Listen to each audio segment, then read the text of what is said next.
Hey, my name is Michael with Central Alps, and today we're going to be doing a Will It Fit video on this 2018 Jeep Wrangler JL. It is a Sahara model, so if you have a Sahara or a Sport, these are the fenders that come on your Jeep. We put a 3.5-inch lift on it, some 20x12 wheels with a negative 44mm offset, and some 35x1250 R20 mud terrain tires. The answer is yes, it absolutely will fit, especially with a aftermarket front bumper.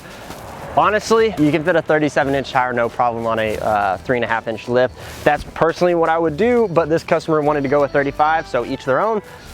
Went with 35. So if you have any questions, please feel free to leave us a comment, shoot us an email, or give us a call or text at 833-268-2577. Again, my name is Michael with Central Alps, and thanks for watching.